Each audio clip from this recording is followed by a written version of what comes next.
नमस्कार, बहुत बहुत स्वागत है आप सभी का वैदिक उपचार द्वारा प्रेजेंट स्वास्थ्य संजीवनी में। आपके साथ मैं हूं भावना प्रसाद। दर्शकों, प्रकृति हमारे लिए वो सभी साधन जुटाती है जिससे कि हम फिट और दुरुस्त रह सकते हैं, लेकिन हम प्रकृति का दोहन करते हैं। हम प्रकृति के साधनों का दुरुपयोग करते हैं और फिर बीमार पड़ जाते हैं। लेकिन इस कार्यक्रम के माध्यम से हमारा प्रयास रहता है, हमारी कोशिश रहती है कि आपको प्रकृति के करीब लाया जा सके, और अगर आपके शरीर में कोई रोग हो भी गया है तो उसको प्राकृतिक तरीके से योग के माध्यम से उसमें आपको लाभ पहुंचाया जा सके। और ये तमाम जानकारी हम प्राप्त करते हैं योग एवं प्राकृतिक चिकित्सक अनिल बंसल जी से। तो चलिए कार्यक्रम की शुरुआत करते हैं और बंसल जी का स्वागत करते हैं। बंसल जी, बहुत स्वागत है आपका। नमस्कार जी। नमस्कार बंसल जी, हम इस कार्यक्रम के माध्यम से हमेशा ये प्रयास करते हैं कि लोगों को प्रकृति के करीब लाया जा सके। उनको अगर कोई रोग हो भी गया है तो प्राकृतिक चिकित्सा के माध्यम से, योग के माध्यम से उनको दुरुस्त किया जा सके। लेकिन फिर भी कुछ गंभीर रोग ऐसे हो जाते हैं, फिर चाहे नसों में जकड़ाहट हो या कोई भी ऐसा पेन हो जिसके लिए व्यक्ति लगातार पेन किलर का सेवन कर रहा है, बीपी की प्रॉब्लम हो, डायबिटीज हो, और किडनी के लिए तो लोग लंबी लंबी लाइनों में लगे रहते हैं जिसके लिए उन्हें डायलिसिस तक करानी पड़ती है। देखो, ये बात बिल्कुल आपने ठीक कही, क्योंकि आदमी सोचता तो बहुत कुछ है पर होता कुछ नहीं है। मतलब सोचता रहता है और कई बार कह दें भाई चलो गरीब आदमी है, इसको तो बीमारी इसलिए होगी कि इसके पास पैसे नहीं थे। लेकिन कई बार हम देखते हैं कि जो ज़्यादा पैसे वाले हैं वो भी बहुत ज़्यादा बीमार पड़ जाते हैं और ज़्यादा गंभीर बीमारियों से। मतलब गरीब आदमी इतना बीमार नहीं पड़ता जितना अमीर आदमी बीमार पड़ जाता है, जबकि उसके पास रहने की बहुत अच्छी व्यवस्था है, खाने की भी बहुत अच्छी व्यवस्था है, दवाई लेने की भी बहुत अच्छी व्यवस्था है। फिर वो इतने गंभीर रोगों में ऐसी चपेट में आ जाता है, कई उसके ऑपरेशन हो जाते हैं। ना चाह के भी इतना पैसा उसका उसमें वेस्ट हो जाता है कि आम आदमी सोच भी नहीं पाता। हालांकि वो अमेरिका तक, लंदन तक सब जगह इलाज करा के आता है, फिर भी नहीं बच पाता। और ये आपने पीछे हिस्ट्रियाँ देख भी ली होंगी कि बहुत से आदमी अमेरिका भी वहाँ पे भी इलाज कराए, फिर आकर यहाँ डेथ हो गई है। मतलब पैसा होते हुए भी, इतना पैसा होते हुए भी आपने देखा होगा और ज़्यादा परेशान हो जाते हो। इसका दोस्तों क्या कारण है? ये क्यों होता है ऐसा कि भाई हमारे पास सब कुछ अच्छा होते हुए भी हम इतने ज़्यादा बीमार क्यों पड़ जाते हैं? दोस्तों, उसका एक जो मूल कारण है मैंने देखा है, जो मैंने अपनी तरह समझा है, वो हम जब प्रकृति के खिलाफ चले जाते हैं तब ये होता है। देखो, आम आदमी होगा क्योंकि गरीबी में रहेगा तो जिस टाइम के फल आएंगे वो सस्ते होंगे वही खाएगा। अमीर आदमी क्या होता है, वो प्रिजर्व किए हुए फल लेता है, जो मौसम में नहीं होते, वो महंगे आते हैं, वो उसको लेना अच्छा समझता है कि वो उसकी नादानी होती है। वो सोचता है इसी में ताकत होगी तो ये महंगे हैं, तो इसलिए वो ख़रीद लेता है और वो जाकर नुकसान देने लग जाते हैं और ज़्यादा नुकसान देने लग जाते हैं। आज सुबह ही सुबह मेरे पास एक फ़ोन आया, उनको हालांकि किडनी की प्रॉब्लम है, कर्नल साहब हैं और ऑस्ट्रेलिया में रहते थे वो। तो उन्होंने कहा कि मैं मतलब तरबूज ले आया हूँ जी, तरबूज वो फ्रीज में रख दिया था, क्या आज मैं खा लूँ उसको? हालांकि तरबूज तो बिल्कुल ठीक था, वो कटा कटाया उन्होंने ठंडा करने के लिए फ्रीज में रख दिया। किडनी उनकी पहले ही ख़राब है। मैं कहा जी और किडनी ख़राब हो जाएगी आपकी, तो आपने तो ताज़ी फल खाने चाहिए। जब मतलब मंगाए उसी टाइम काटे और खा लिया आपने। अगर आप फ्रीज में रखे खाओगे तो और किडनी उसको फिल्टर ही नहीं कर पाएगी और बीमारी आ जाएंगी, क्योंकि जो फ्रीज में जो गैस बनती है वो गैस उस पर लगेगी तो आपको बहुत ज़्यादा नुकसान करेगी। तो कई बार क्या होता है, अनजाने में आदमी ये गलतियां कर देता है जिससे हमें और परेशानियां भुगतनी पड़ती हैं। यानी गरीब आदमी होता तो ना वो तो फ्रीज में ले आकर रखता, ना और कुछ करता, वो आता तुरंत काटता और उसी टाइम खा लेता। समझो बात को। इसलिए मैंने ये उदाहरण इसलिए दिया है कि अमीर आदमी है तो ले आता है, चल भाई काट कर रख दिए, ठंडे रहेंगे, ठंडे ठंडे मैं खाऊंगा। हालांकि कसूर उसका भी नहीं है। देखो, धन तो सभी चाहते हैं, अमीर होना भी सभी चाहते हैं, अमीर होना बहुत अच्छी बात है। लेकिन कई बार अमीरी में हम बीमारियों का, रोगों का कारण क्या है दोस्तों? यही समझ लो बात, जाने अनजाने की गई गलतियों का परिणाम ही रोग है। कुछ हम जानबूझ कर कर देते हैं, कुछ अनजाने में हो जाती हैं, वही रोग परिणाम हो जाते हैं। तो उसके कारण फिर बीमारी बढ़ती चली जाती है। और किडनी की एक ऐसी बीमारी है कि ये फिर दिन प्रतिदिन डबल होती चली जाती है। 2-3 महीने में जो आपकी किडनी का क्रिएटिनिन 2 या 3 था, फिर धीरे धीरे बढ़ता 5-6 कब पहुंच जाए कह नहीं सकते। क्योंकि किडनी किसी चीज़ को फिल्टर ही नहीं कर पाती, तो क्रिएटिनिन बहुत बढ़ जाता है और हमें फिर दवाइयों के चक्कर में ऐसे जंजाल में फंस जाते हैं जिसका कोई उपाय नहीं होता। फिर डॉक्टर डायलिसिस पे कह देते हैं। डायलिसिस पे क्या होता है, 5-7 घंटे वैसे लग जाते हैं, दर्द इतना होता है बहुतों को तो बहुत ज़्यादा। फिर हफ्ते में 1 बार 2 बार, फिर हफ्ते में 3-3 बार होता है। मतलब आदमी की ज़िंदगी नीरस हो जाती है, बिल्कुल बेकार हो जाती है। वो भगवान को याद भी करता है, कह रहा है ये क्या हुआ, ये क्या हुआ। और कई बार हमने देखा है आदमी भगवान को वैसे याद नहीं करता। वो एक सर्वेक्षण हुआ था, जो हार्ट का भी जो बीमारी होती है, जो खुश आदमी होते हैं उनको ज़्यादा होती है, और जो बीमार व्यक्ति होते हैं उनको हार्ट की बीमारी कम होती है। यानी हार्ट जो का अटैक जो पड़ता है बीमार व्यक्ति को बहुत कम पड़ता है, जो ज़्यादा खुशी में जो है उसको ज़्यादा पड़ता है। दुखी आदमी को हार्ट अटैक बहुत कम होता है दोस्तों। ये तो मतलब स्टडी में आया है, साइंस की में भी, डॉक्टरों ने भी। क्योंकि हार्ट क्या होता है, जब हम ज़्यादा खुशी में होते हैं तो वहाँ हार्ट की बीमारियाँ ज़्यादा हो जाती हैं, क्योंकि उसमें खून तेज़ी से बहता है। और जब बीमारी हो जाती है तो आदमी चिंता में होता है तो खून स्लो हो जाता है, तो स्लो होने के कारण भी ये होता है। तो हार्ट में आपने देखा किसी को कह दे तेरा 10 करोड़ की लॉटरी निकल गई, तो उसको एकदम कई बार हार्ट अटैक पड़ जाएगा, एकदम पड़ेगा और डेथ हो जाएगी खुशी खुशी में। तो ये तो कई बार क्या होता है, फिर जब हम ज़्यादा खुशी में होते हैं तो भगवान से भी दूर हो जाते हैं। और बीमार व्यक्ति हर टाइम भगवान को याद करता रहता है। जब हमें खुशी हो जाएगी तो हम भगवान से बहुत दूर चले जाएंगे। हम भगवान को क्यों याद करेंगे? भगवान को तो जब याद करेंगे जब हम दुख होंगे कि भगवान बचा बचा बचा बचा बचा। क्या होता है, ये सर्वेक्षण हुआ है, जो आदमी कई बार क्या होता है बुढ़ापे में क्यों बीमार पड़ता है? बीमार इसलिए पड़ता है, अगर उसको खुशी दे देंगे तो भगवान के पास नहीं जाएगा, भगवान को याद ही नहीं करेगा, तो एकदम मैं डेथ होगी, रात को सोया सुबह डेथ होगी, भगवान को याद भी नहीं किया, तो उसकी गति कई बार नहीं हो पाती है। तो जो बीमार व्यक्ति होता है तो क्या करता है, वो भगवान को ही याद करता रहता है, उसके पास और कोई ऑप्शन ही नहीं होता, क्योंकि दर्द इतना होता है, हे भगवान बचा मैंने, हे भगवान बचा, ये तो मेरे को इतनी बीमारी क्यों दे दी, भगवान मेरे को ये क्यों दे दिया, ये क्यों दे दिया, क्योंकि दुख के कारण। तो क्या होता है, वही जाने अनजाने में भी वो भगवान को याद करता रहता है और उसकी गति सही होने लग जाती है। कई बार ये बहुत ही गहरी मतलब बात है। तो इसलिए कई व्यक्ति आपने देखा होगा जो बहुत ही भगवान को और उसको याद करते हैं, वो लास्ट के टाइम में बहुत ज़्यादा बीमार पड़ जाते हैं और बहुत दुखी होकर उनकी डेथ होती है। एक्चुअल में दुखी नहीं होते, उनके ये पाप कटते हैं, इस जन्म के जो है पाप है वो कट जाते हैं, क्योंकि वो भगवान के बिल्कुल करीब होता है, भगवान को याद करता रहता है, याद करता रहता है, याद करता रहता है, हर टाइम याद करता रहता है, क्योंकि उसको बीमारी इतनी, रोग इतना है, तो भगवान के बिल्कुल वो पास होता है, तो भगवान को याद करता रहता है। तो ये होता है। और खुश व्यक्ति होगा, जिसको बहुत धन धान्य होगा, वो क्यों याद करेगा, वो मंदिर में भी जाना छोड़ देता है। आपने देखा होगा जो ज़्यादा दुखिया व्यक्ति होगा या ज़्यादा ध्यान वाला आदमी होगा वो मंदिर जाता है। अमीर आदमी कई बार मंदिर ही नहीं जाता, वो बाहर बाहर से टम टम कर देता है, तो उसको भगवान को फिर याद भी नहीं करता, क्योंकि खुशी खुशी में भगवान को याद नहीं किया जाता। तो ये भी एक बहुत गहरा एक राज की बात है दोस्तों। दुखी व्यक्ति हमेशा भगवान को याद करता है। आपका कोई केस बन गया, आपने कोर्ट में जाना पड़ा, भगवान को याद करके जाओगे। अगर आपने खुशी शादी में जाना हो तो भगवान को बिल्कुल भी याद करके नहीं जाओगे। देख लेना, आप खुद अपने पे ही आजमा लेना, फिर आपको याद करके कुछ नहीं जाना पड़ेगा। आप खुशी खुशी में जा रहे हो तो भगवान से आप दूर हो जाते हो दोस्तों।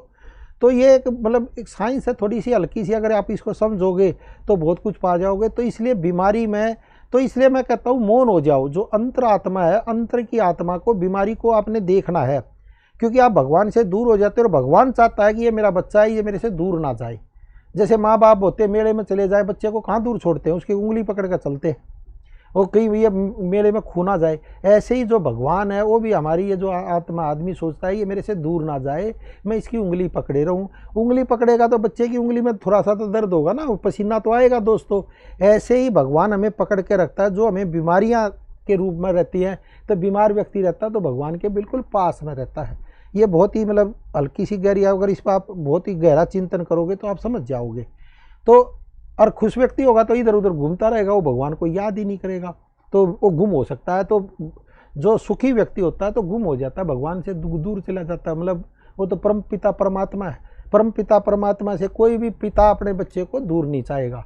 अब जैसे एक पेशेंट था मेरे पास साउथ दिल्ली में, उसके बच्चे दोनों अमेरिका चले गए, तो उसको यही दुख था मेरे बच्चे अमेरिका हैं, अगर वो मेरे को फ़ोन कर ले, आ जाएं तो मैं सुखी हो जाऊं। मतलब जो आपका ये इस जन्म का पिता है वो भी चाहता है कि मेरे बच्चे मेरे पास रहें और ये दूर ना जाएं। ऐसे ही परमपिता परमात्मा भी चाहता है कि जो मेरे बच्चे हैं ये मेरे नज़दीक रहें। जी बंसल जी, YouTube के माध्यम से हमारे साथ विशाल तोमर जी जुड़े हैं। वो ये कह रहे हैं कि सर मेरी नसों में अकड़न रहती है बहुत ज़्यादा, और गर्दन और फेस की। देखो ये नसों की ही रुकावट है और कुछ भी नहीं है। जब नसों में ज़्यादा रुकावट आ जाएगी तो अकड़नपन आ जाएगा। अकड़ेगा कौन? जिसमें जान ही ना होगी, ताकत नहीं होगी तो अकड़ जाएगा। नरम चीज़ होगी तो झुक जाएगी। कोई भी चीज़ होती है जब नरम होती है तो झुकती है, और जब उसमें कुछ ताकत ही नहीं होती तो अकड़ जाता है। तो ये जो अकड़न है ये बीमारियों का बड़ा रूप है दोस्तों, इसको बड़े रूप में हम मानते हैं। तो इन नसों को खोलने का कोर्स करेंगे तो अच्छा है। देखो आयुर्वेद में तो बहुत ही अच्छा कोर्स है जो हमने बनाया और बहुत ही अच्छा है, वाकई में अच्छा है। तो इसका आप इस्तेमाल करें 2-3 महीने तो इसमें बहुत अच्छी राहत मिलेगी। दूसरा काम क्या करना, गर्म पानी में नमक और फिटकरी डालकर जहाँ जहाँ आपको अकड़नपन है शिकाई करें वहाँ टावल रखें। रुएदार जो टावल होता है उसको गर्म पानी में डबोलें और उसको यहाँ पर जहाँ पर भी आपको अकड़न रहती है, गर्दन में या पैरों में या हर तो वहाँ पर उसकी शिकाई करें। उससे क्या होगा, वहाँ के रोम छिद्र खुलेंगे। रोम छिद्र खुलेंगे तो आपको बहुत अच्छा आराम पड़ेगा। तो ये करें और फिर उस अंग की एक्सरसाइज करें। पूरा लंबा गहरा सांस भरें और सांस छोड़ते हुए मतलब एक्सरसाइज पूरा करके देखें जहाँ जहाँ आपको अकड़न है, तो उससे आपको राहत मिलेगी। और रात को फिर दूध में हल्दी और लहसुन, देखो दूध में हल्दी और लहसुन यानी 1/4 चम्मच आपने हल्दी लेनी है और 1/4 मतलब 10-12 डोडी लहसुन की, उसको डाल के और उसमें एक छुआरा भी डाल लें, 5-7 मुनक्का डाल लें और हो सके किशमिश डाल लें, और उसके जो ज़्यादा हो तो दालचीनी भी हल्की सी आप डाल सकते हैं। दूध को गर्म करके उबाल कर अच्छी तरह पिए। जैसे 1 गिलास दूध ले 1 गिलास पानी ले। अगर आपको बीपी की शिकायत भी रहती है मान लो, तो फिर वो दालचीनी ज़रूर डाल ले उसी दूध में। जैसे में हल्दी डाल लें तो हल्दी क्या करते हैं कई बार बीपी को बढ़ा देती है दोस्तों, लेकिन आप उसमें फिर दालचीनी डाल लेंगे तो बीपी आपका नहीं बढ़ पाएगा। तो बीपी को कंट्रोल करने में वो मदद करेगी, दोनों मतलब बैलेंस कर देगी एक तरह से। तो आप ये पिएंगे तो इससे आपकी नसें भी खुलेंगी, दर्दों में भी आराम पड़ेगा और आपको बहुत अच्छी राहत मिलेगी। बिल्कुल विशाल तोमर जी, हम उम्मीद करते हैं कि आपको आपकी समस्या का समाधान मिल गया होगा। अगर फिर भी कोई संशय, कोई सवाल आपके मन में है जिसको आप जानना चाहते हैं, तो आप जो स्क्रीन पर नंबर आ रहे हैं उन पर आप फ़ोन कर सकते हैं, अधिक जानकारी प्राप्त कर सकते हैं, डॉक्टर से सलाह ले सकते हैं। सलाह के लिए किसी प्रकार का शुल्क संस्थान आपसे नहीं लेता है। बात करके आप उचित मार्गदर्शन प्राप्त कर सकते हैं। दर्शकों, यूट्यूब और फेसबुक के माध्यम से हम हर रोज़ 11 बजे आपके पास लाइव आते हैं। हम ये उम्मीद करते हैं कि आप अपने जो भी सवाल हैं, जो भी आपकी परेशानी है, जो भी आपके रोग घर कर गए हैं आपके शरीर में, उनको आप कमेंट के माध्यम से, फ़ोन के माध्यम से हम तक पहुंचाएं। हम कोशिश करेंगे कि उन सभी सवालों के जवाब यथासंभव आपको दिए जा सके, उनका प्राकृतिक निदान, उनका उपचार आपको दिया जा सके। यदि आपके मन में भी कोई सवाल है, किसी चीज़ को लेकर आप जानना चाहते हैं, किसी भी औषधि को लेकर आप लंबे समय से उसका सेवन कर रहे हैं, आप जानना चाहते हैं कि भाई ये इतने दिनों से मैं औषधियों का सेवन कर रहा हूँ, लाभ क्यों नहीं मिल पा रहा है, कारण क्या है आपके रोगों का, तो एक बार आप संस्थान में अवश्य आएं। आप बात भी कर सकते हैं फ़ोन के माध्यम से और व्हाट्सएप के माध्यम से अपनी जो रिपोर्ट्स हैं वो भी शेयर कर सकते हैं और अधिक जानकारी प्राप्त कर सकते हैं। बंसल जी, नसों को लेकर ही बात करेंगे, क्योंकि नसों की जकड़न कहीं ना कहीं पूरे शरीर में रक्त का अगर संचार ठीक तरीके से नहीं होगा तो अंगों पर प्रभाव पड़ना निश्चित है। देखो खून का संचार तो हमने बढ़ाना ही पड़ेगा। अगर खून का संचार नहीं बढ़ेगा तो एक एक अंग आपका खराब हो जाएगा। जिस अंग पे भी आपको बीमारी है, मतलब समझ लो रोग है, तो वहाँ पर जो ब्लड का जो संचार है वो पूरा जा नहीं रहा, वो वेन्स में कहीं ना कहीं रुकावट है दोस्तों, उसमें पूरी एनर्जी जा नहीं रही। ये सब एनर्जी का खेल है। जब एनर्जी जाएगी नहीं तो आप कितनी भी दवाई खाते रहो वो अंग ठीक नहीं होगा। वो थोड़े दिन तक रुक जाएगी बीमारी, फिर हो जाएगी, रुक जाएगी, फिर हो जाएगी, मतलब ये चलता रहेगा, ये फिर चक्कर चलता रहता है। इस चक्कर को आप रोक नहीं पाओगे और आपके पैसे भी बर्बाद जाएंगे और शरीर में दर्द भी बहुत ज़्यादा बना रहेगा। तो उसके लिए आपने एक ही काम करना दोस्तों, सिर्फ नसों को आप खोल लें और पूरी प्रॉपर तरीके से खोल लें।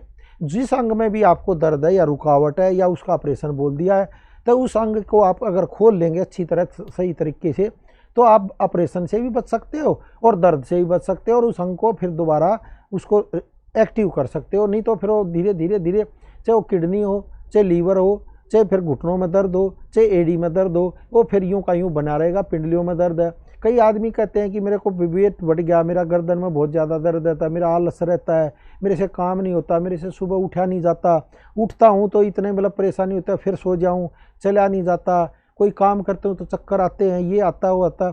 ये सिर्फ ऑक्सीजन की जो दिमाग शरीर में है कमी होती है। देखो आपने देखा होगा जब ऑक्सीजन की मात्रा हमारे शरीर में बहुत ज़्यादा हो जाती है तो हमें नींद भी नहीं आएगी। मतलब क्या होता है, शरीर एक्टिव रहता है। जैसे ही ऑक्सीजन की कमी हो जाए तो एकदम निडाल हो जाएगा। ये आप चेक कर सकते हैं, जैसे पहाड़ों पर चढ़ते हैं, जब जैसे जैसे वो आप ऊंचाई पर जाते जाओगे ऑक्सीजन की कमी होती जाएगी तो आपको घबराहट या कई बार वो उल्टी या और कोई बीमारी आने लग जाएगी। सांस नहीं लिएगा, बोला नहीं जाएगा, आपसे बात नहीं करी जाएगी, क्योंकि ऑक्सीजन की जैसे ही जैसे हमारे शरीर में कमी होती है तो वैसे वैसे हमारा शरीर भी निढाल हो जाता है। वो ताकत नहीं रहती, हम दौड़ नहीं सकते, भाग नहीं सकते, फिर हम बात नहीं कर सकते। किसी से बात करेंगे तो जल्दी थक जाएंगे। तो जल्दी थकने का मतलब ये होता है, आप समझो बात ने, आप पहाड़ों पर चले गए, ज़्यादा जितनी ऊंचाई पर जाओगे ऑक्सीजन की कमी है, वहाँ ऑक्सीजन की कमी है तो आपसे ना बोला जाएगा, ना चला जाएगा, ना कुछ खाया पिया भी जाएगा। तो ऐसे ही हमारा शरीर है, जब हमारे शरीर में यहाँ पर ऑक्सीजन की कमी होने लग जाती है दोस्तों, तो ब्लड में जब ऑक्सीजन की मात्रा बहुत ही कम हो जाती है, खून तो दौड़ता रहता है, तो फिर क्या होता है, हम बीमार पड़ जाते हैं, हमारे से कोई चीज़ होती नहीं है। तो हमने क्या करना है, अपनी ऑक्सीजन की मात्रा को बढ़ाना है, और उसके लिए बहुत ही सिंपल सा मेथड है, बहुत ही सिंपल मेथड है। जैसे आदमी अपना लेट जाए, कई बार बैठ कर नहीं कर पाता, कोई बात नहीं, जो व्यक्ति बीमार है वो तो लेटा ही रहेगा, तो लेट जाए। लेटने के बाद आपने एक ही काम करना है, सिर्फ लंबी गहरी सांस भरनी है और लंबी गहरी सांस छोड़ देनी है। आपने ऐसा करना है, जैसे आप 8 घंटे लेटे ही रहते हो, तो 8 घंटे तक आपने एक मिनट में एक बार सांस ली और एक बार छोड़ी, 1 मिनट सांस ली और 1 मिनट छोड़ी, फिर धीरे धीरे ब्रेक दे देकर छोड़ें। और इसको बहुत ही ध्यान से फिर अपनी ऐसे ही क्रिया करते रहे, जो विचार आते आने दे, और अपने शरीर को देख के आपको कहाँ रोग है। आप देखोगे जो बीमारी आप बरसों से बेड पर पड़े हुए, बेड पर लेटे हुए हो, वो कब बेड से आप उठ जाओ पता भी नहीं चलेगा। इतना मतलब एनर्जी आ जाएगी आपके अंदर, क्योंकि जो हमारे मन में जो चल रहा होता है वो बीमारी एक्टिव रहती है। हम बीमारी बारे में सोचते रहते, भगवान मेरे को ये क्यों बीमारी दे दी, ये क्यों बीमारी दे दी, और आदमी ठीक होता नहीं, दवाई खाता रहता, गोली खाई फिर लेट गया, गोली, क्योंकि ताकत होती नहीं है। इसलिए आपने अपने शरीर में ऑक्सीजन की मात्रा बढ़ानी है, और जो अंतरात्मा से, अंतरात्मा मतलब अंदर की जो आत्मा होती है उससे आपने देखना, क्योंकि क्या होता है, जो इंद्रियां हमारी ये निडल हो जाती हैं, सुस्त हो जाती हैं, हम देख ही नहीं पाते। और आपने देखा होगा दोस्तों, ये तो उदाहरण सारे सबके सामने आपको पता भी है, जो अंधा आदमी होता है वो क्या करता है, जैसे मैं आंख मीच लूँ, मैं नोट को बता ही नहीं सकता ये कितने का नोट है, 100 का है, 200 का, 1000 का है, 500 का है, तो नहीं बता पाऊंगा। लेकिन अंधा आदमी हाथ से ही देख कर बता देगा ये 500 का नोट है, ये क्या दिया है, क्योंकि उसकी जो इंद्री है, जो आंखों से देख नहीं पाता, तो इंद्री एक्टिव हो जाती है। जैसे ही एक्टिव हो जाएगी हम बिना आंखों से भी देख सकते हैं। फिलहाल वक्त हो गया है आपसे विदा लेने का, लेकिन जाने से पहले धन्यवाद देंगे हम बंसल जी का। बंसल जी, कार्यक्रम में जुड़ने के लिए नमस्कार जी, नमस्कार।